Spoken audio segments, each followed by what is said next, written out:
So our neutral pelvic placement and our imprinted pelvic placement. You've probably heard both of these terms.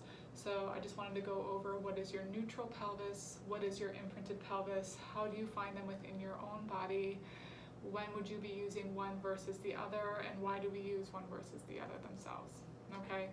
So I'm gonna go ahead and start with our neutral pelvic placement. So our neutral pelvic placement is our natural curvature in our lumbar spine, okay, which is our lower back. Our spine itself, right, curves in at the bottom. As we slide up, it gently curves out, and then when we get to our cervical spine, it gently curves in. So it almost makes like a little S shape.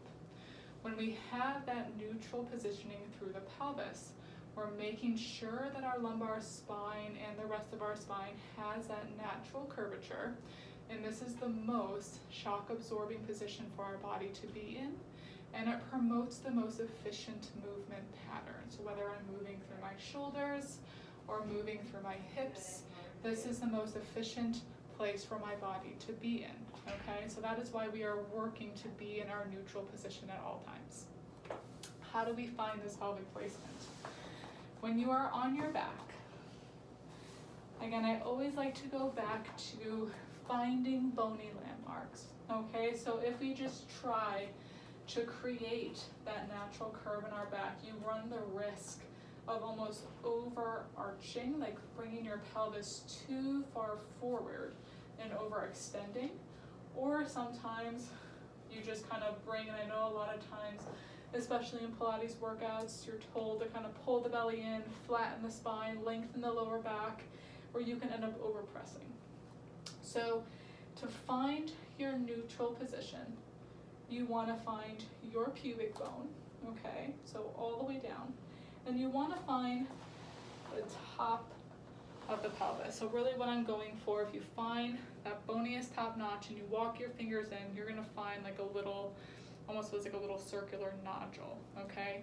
And this is called, if I'm being anatomical, your ASIS, anterior superior iliac spine, or again, just call it the front top of the pelvis.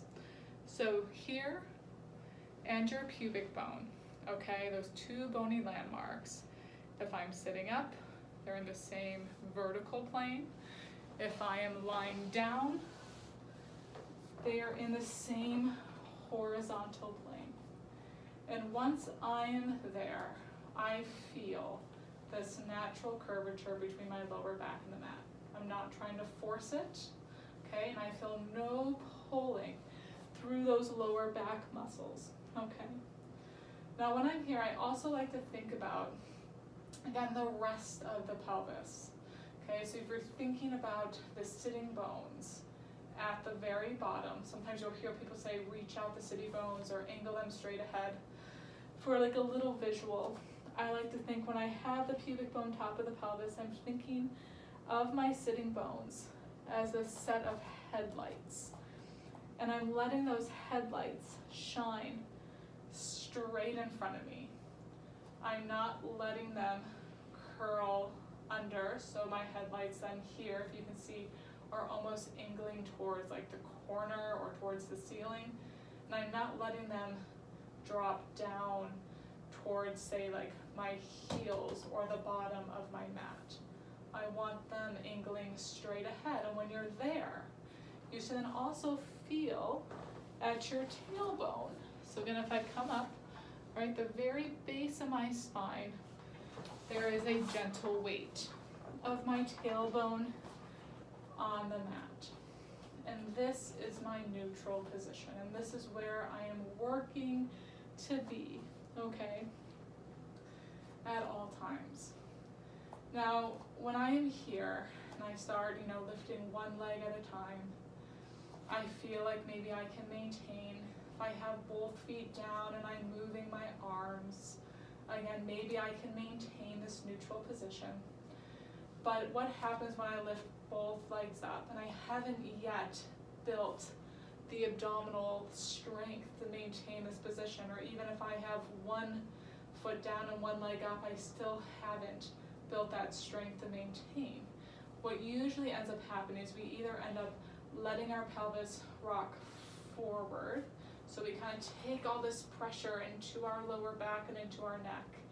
Or we end up just sinking and we just kind of dump into the back, and we're here, we end up feeling a lot of pressure into our neck. And if you notice, I've now curled my tail under, everything is just sinking down, and I'm really not building the proper strength through my core.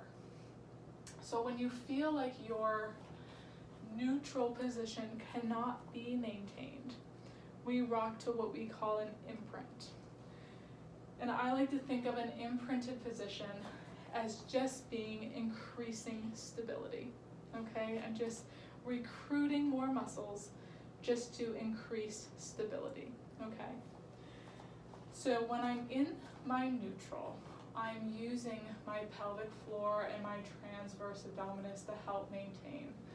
And I will do a different video talking about the pelvic floor and transverse abdominis, okay?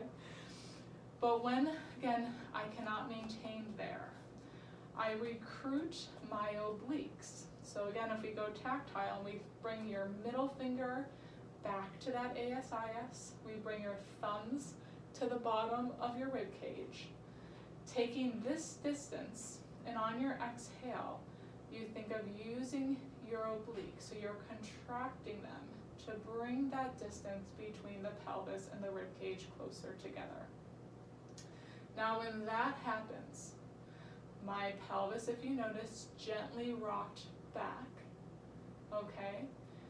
That space between my lower back and the mat, it lengthened out, it got smaller. Now I did not press my lower back into the mat. I did not engage my glutes to curl and rock my pelvis back. It is just a small contraction through your obliques, okay?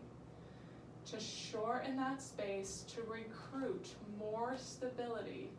So now whether you're using one leg at a time or bringing both legs up into tabletop, you now have a little bit more support, and you shouldn't feel any pain or discomfort, again, through the lower back, through the shoulders, through the neck, and you can really focus on building strength through the abdominals, okay, when you're in that imprinted position, if the neutral cannot be maintained. So again, whether you're taking class, again, with myself, an imprint is always an appropriate place to be if you feel like in your neutral position you don't have the stability and the support that you need, and you feel yourself, again, really shifting through the pelvis, starting to feel pain or discomfort through the lower back, use that imprint. If you feel like you've been using imprint for a while and you want to, again, work on maintaining that neutral, go ahead, try to maintain the neutral as best you can. Another thing is in our neutral position, finding it on our back can be easy, but once you get comfortable there, I would ask you to explore trying to find it in different positions. So whether we are in a sideline position, again, thinking of the same idea, our pubic bone, top of the pelvis, same plane. We feel, again, the sitting bones reaching long, tailbone, again, is we're not curling it under, we're not sticking it out. Okay, we just feel like this nice release, natural curve through the lower back. Same thing when we're on all fours. This is a really popular place where we can get a little lost in space because we don't have the feedback of the mat. So again, go back to finding those bony landmarks here, right? Reaching the sits bones out, not letting them shift up, not letting them tuck under. Feeling just that nice neutral alignment, and feel how you shouldn't feel now really any pressure through the rest of the body. Feel how the rest of the body just kind of lines up with it, okay? So again, little tips on a neutral pelvis versus the imprinted pelvis. I hope that it gave you a little bit of food for thought. And again, we'll give you something to think about when you're doing some Pilates workouts, or again, even this translates really anywhere, whether you are lifting, doing Pilates, doing any other body weight type exercises, you can take these principles and incorporate them anywhere. Again, if you have questions, leave a comment or shoot me a message. And thank you for watching. Bye.